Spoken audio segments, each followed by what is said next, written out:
বিশ্বের সবচেয়ে জনপ্রিয় সার্চ ইঞ্জিন হলো গুগল সার্চ। এই সার্চ ইঞ্জিনের উপর আস্থা নেটিজেনদের, কিন্তু সম্প্রতি অভিযোগ উঠেছে বাংলাদেশের সংবাদ মুছে ভারতীয় মিডিয়াকে সাহায্য করছে গুগল। টেক গ্লোবাল ইনস্টিটিউটের এক প্রতিবেদনে এমন অভিযোগ উঠে আসে। সেখানে বলা হয়, গুগল তাদের অনুসন্ধানে অতি জাতীয়তাবাদের মিডিয়া আউটলেটগুলোকে বেশি প্রাধান্য দেয়, যার ফলে কূটনৈতিক উত্তেজনার মধ্যে একটি বৈশ্বিক বিভ্রান্তিমূলক প্রচারণা চালানো হয়।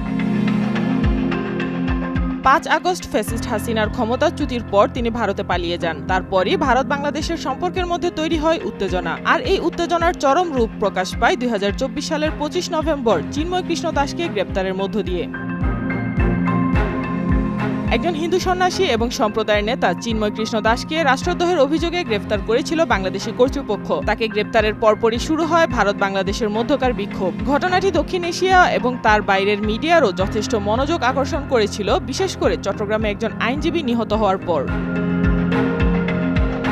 এই ঘটনাকে কেন্দ্র করে বাংলাদেশের অন্তর্বর্তী সরকারকে সংখ্যালঘু হিন্দু গণহত্যার জন্য দায়ী করতে শুরু করে ভারতের রাজনৈতিক এবং জাতীয়তাবাদী চালিত মিডিয়াগুলো, যেখানে বাংলাদেশের স্থানীয় মিডিয়াগুলো বলছিল ভিন্ন কথা।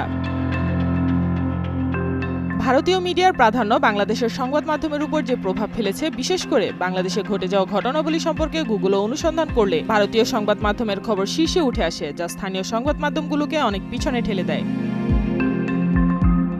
টেক গ্লোবাল ইনস্টিটিউটের ওই প্রতিবেদনে আরও বলা হয়, গুগল একতরফাভাবে বাংলাদেশের সাংবাদিকতাকে মুছে দিয়ে কোনো এক অলৌকিক কারণে শুধু ভারতীয় মিডিয়ার সংবাদগুলো প্রচার করেছে। প্রতিবেদনে আরও বলা হয়, চিন্ময় কৃষ্ণ দাসের প্রসঙ্গে গুগল সার্চ করলে সব ভারতীয় সংবাদের পরও গুগলের ১২ থেকে ১৩ নম্বর পেজে বাংলাদেশের গণমাধ্যমের করা সংবাদ পাওয়া যায়। এখন প্রশ্ন হচ্ছে, বাংলাদেশের সংঘটিত ঘটনায় বাংলাদেশের সংবাদকে পেছনে ফেলে গুগল কেন ভারতীয় মিডিয়াকেই প্রচার করে? সাইমা আক্তার, নয়া দিগন্ত।